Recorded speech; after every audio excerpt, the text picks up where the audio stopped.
జగన్ గారి పరిపాలన ఎలా ఉందండి? బాగానే ఉందండి, అన్ని బాగానే ఉన్నాయండి. మరి ఈసారి గెలుస్తారంట? గెలుస్తారండి, ఈసారి వెళ్తారండి. అంటే సరిగ్గా ఏం చేయట్లేదు, అభివృద్ధి ఏం చేయట్లేదు అంటున్నారు కదా. ఎవరు అంటున్నారండి?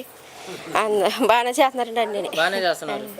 మరి ఖచ్చితంగా ఓడిస్తామని పవన్ కళ్యాణ్ గారు అంటున్నారు కదా, గెలుస్తారంటారా మరి జగన్ గారు? గెలుస్తారు. ఈ సంక్షేమ పథకాలు పెట్టారు కదా, మరి వాటి వల్ల ఏమైనా ఉపయోగాలు ఉన్నాయా మీకు? ఏమి లేవు. సంక్షేమ పథకాల వల్ల ఏమి లేవా? అంటే మీ ఇంటికి అలాంటివి ఏమి రావట్లేదు సంక్షేమ పథకాలు? రావట్లేదు. ఇప్పుడు అమ్మఒడి మా పిల్లలు లేరు, పెద్దోళ్ళు అయిపోయారండి. 40 సంవత్సరాలకే 18,000 ఇస్తున్నారు కదా, వయసు సరిపోదు అంటున్నారండి. ఇప్పుడు పెన్షన్ కానీ అలాంటివి పిండి వస్తలేదండి. మరి ఈసారి ఎవరు గెలిస్తే బాగుంటుంది అనుకుంటున్నారు?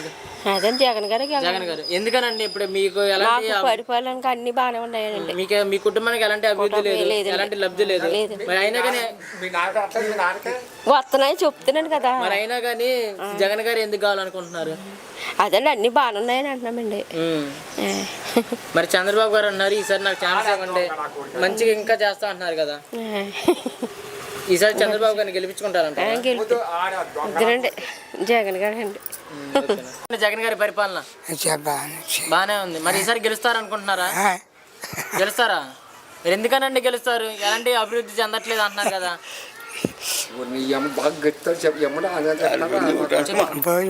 మాకు ఆయన పెట్టినాడు, అన్ని చేస్తున్నాడు, ఆయన చేస్తున్నాడు ఇప్పుడు బట్టికి. మరి చంద్రబాబు గారు కూడా ఒక ఛాన్స్ ఇవ్వండి అంటున్నారు కదా, ఎందుకంటే ఎక్కువ మంచిగా చూసుకుంటా అంటున్నారు కదా. మరి వాలంటీర్ వ్యవస్థ ఎలా ఉందండి? వాలంటీర్లు చాలా బాగుంది. వాలంటీర్ బాగానే ఉంది. లంచాలు తీసుకుంటున్నారు, నిజమేనా?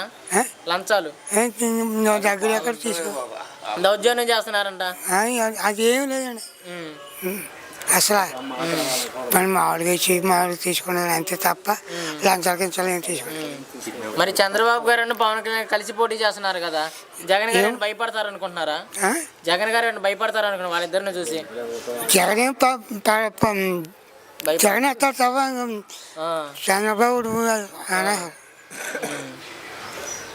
ఇక్కడ ఎమ్మెల్యే గారు మంచిగా చూసుకుంటున్నారా? ఎమ్మెల్యే గారు మంచిగా చూసుకుంటున్నారా? మరి ఎలాంటి అంటే సమస్యలు తెలుసుకోవట్లేదు, పరిష్కరించట్లేదు అంటున్నారు కదా. ఏమన్నా మరి ఇప్పుడు మట్టుకు బాగానే ఉంది, ఇప్పుడు మటుకు దేవుడు ఎంత బాగా. మరి ఈసారి జగన్ గారు గెలుస్తారు అనుకుంటున్నారా? ఓకేనండి. 2024 ఎలా ఉండబోతుందండి ఎలక్షన్స్? బాగానే ఉంటుందండి. మరి జగన్ గారు గెలుస్తారంటున్నారు? గెలుస్తారండి. ఎందుకనండి? ఎందుకంటే ఆయన చేసే పనులు అలాగ ఉంటున్నాయి కాబట్టి, ఆయన చేసే అన్ని మంచి పనులు కాబట్టి ఆయనే గెలుస్తారని మా నమ్మకం అండి. సంక్షేమ పథకాలు పెట్టారు కదా, వాటి వల్ల ఏమైనా ఉపయోగాలు ఉన్నాయంటారా? ఉపయోగాలు కదండి మరి. మరి అవి అనవసరంగా పెట్టారు, వాటి వల్ల ఎలాంటి ఉపయోగం లేదు అంటున్నారు కదా. అంటారు తెలియని వాళ్ళు. మరి ఇలాంటి పథకాలు తీసుకుంటారు కదండి. మరి ఇలా పథకాలు పెట్టడం వల్ల ప్రజలు సోమరిపోతులు అవుతున్నారు అంటున్నారు కదా చంద్రబాబు గారు అంటున్నారు, నిజమేనా? అలాగని ఎందుకు అనుకుంటారా? ఆయన అలా అంటారండి, ఆయన పదవిలో లేడు కాబట్టి. ఇప్పుడు చంద్రబాబు గారు పవన్ కళ్యాణ్ ఇద్దరు కలిసి పోటీ చేస్తున్నారు కదా, మరి జగన్ గారు భయపడతారు అనుకుంటున్నారా? ఏం భయపడరు.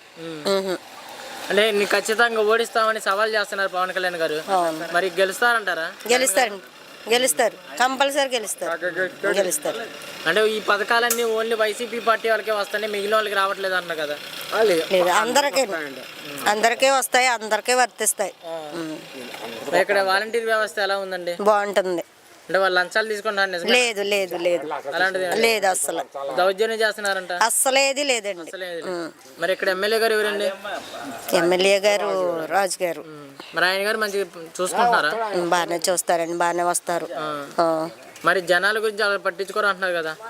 లేదండి, వస్తారు. ఆయన పట్టించుకోకపోతే ఎలా అండి? మరి ఈసారి గెలుస్తారనుకుంటారా? కంపల్సరీ అండి, ఎమ్మెల్యే గారు.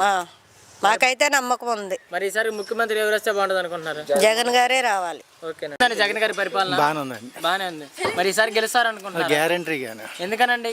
ఆయన ఇచ్చే పథకాలు అటువంటి. మరి ఈ పథకాలు ఓన్లీ వైసీపీ పార్టీ వాళ్ళకే వస్తున్నాయి అంట కదండి. ఏది అనుకుంటారు కానీ అన్ని వేస్ట్ కానండి, ఇచ్చి ఓడిగా ఉండాలి కదా ముంగట. గ్యారంటీగా జగన్ అండి. ఈ పథకాలు ఇవ్వటం వల్ల రాష్ట్రం మొత్తం అప్పుల్లో కూరుకుపోయిందని అంటున్నారు. అప్పులు చేయనోడు ఎవడాడు? అప్పులు చేయనోడు ఎవడన్నాడు? ప్రతి ఒక్కడు అప్పులు చేస్తాడు. ఒక చిన్న ఇల్లు ఉందంటే ఆ చిన్న ఇల్లుకి అప్పులు ఆడుకుంటాయి. లోకం ఉంటుంది. ఇప్పుడు ఇల్లు ఇచ్చాడు లోకం, అన్ని పథకాలన్నీ బాగానే ఉన్నాయి. ఈ పథకాల వల్ల ప్రజలు సోమరపోతు అవుతున్నారు నిజమేనా? ఎందుకు అవుతారు? పని చేసుకునే వాడికి కష్టపడే వాడికి ఇస్తే బాగున్నాడు అవుతున్నాడు కదా. దరిద్రులాగా ఉంటున్నాడు.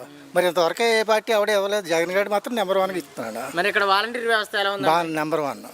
అంటే వాళ్ళు లంచాలు తీసుకుంటారు నిజమేనా? అది లేదు. అలాంటిది ఏం లేదు. నీకు ఏది కావాలన్నా మనకి వాళ్ళు ఇమీడియట్గా వస్తున్నారు. మన పని మనకి చేసి పెడుతున్నారు. మనం వెళ్ళి అక్కడికి వెళ్ళి కూర్చోక్కర్లేదు. మరి ఇక్కడ ఎమ్మెల్యే గారు ఎవరండి? రాజు గారు. ఆయన గారు మంచిగా చూసుకుంటున్నారా? బాగా చూసుకుంటారు. అంటే జనాల గురించి అలా పట్టించుకోరు, సమస్యలు ఎలాంటి తెలుసుకోరు అంటున్నారు కదా. ఇప్పుడు ఎవడో అంటే దానికి అంత ఇబ్బంది ఏమీ లేదు. గ్యారంటీగా జగన్. ఇప్పుడు వైఎస్ షర్మిలా గారు కాంగ్రెస్ పార్టీలో జాయిన్ అయ్యారు. మరి ఏపీలో పోటీ చేస్తాం అంటున్నారు. మరి ఆవిడ గురించి మనకి అంత అవగాహన లేదు. ఆవిడ మొన్నటిదాకా హైదరాబాద్లో అనుకుంది. మరి మళ్ళీ ఆంధ్రాలోకి వస్తే అప్పుడు తర్వాత ఏం చెప్తామండి. ఆంధ్రప్రదేశ్లో వస్తే ఓట్లు ఏమైనా చీలే అవకాశాలు ఉంటాయి అంటారా? అలాంటిది ఇంతవరకు జగన్ మీద బాగుంది. ఈసారి అభివృద్ధి అంటే అభివృద్ధి జరుగుతుంది. ఫస్ట్లో మనకి ఈ కరోనా ఈ వత్తులో కొంత ఇబ్బందులు ఉంటాయి. సంవత్సరం అందది ఎవరికన్నా ఇబ్బందులు ఉంటాయి. అప్పులంటే ఉంటాయి. మరి అప్పులు లేకుండా ఈ వరకే అప్పులు లేకుండా ఎవరికి ఇవ్వకుండానే అప్పులు ఉన్నాయి కదా. ఇప్పుడు ఈ వరకే ఈ పథకాలు ఎవరికి ప్రతి ఒక్కళ్ళకి 18-40 సంవత్సరాలు 45 వాళ్ళకి ఈ చేతి వృత్తులు చేసుకునే వాళ్ళకి 15,000 ఇస్తున్నాడు. ఏదో దానికి మనకి ఇంచుమించు చేయనవుతుగా. ఇప్పుడు ఆయన 10,000 ఇచ్చాడు అనుకో, 3 ట్రిప్పులు వేసాడు 30,000. 30,000 దేనికో దానికి కలుతుంది కదా. అంత ముంగట ఎవరికి ఇవ్వలేదు కదా. ఎవరికైనా ఇచ్చారా?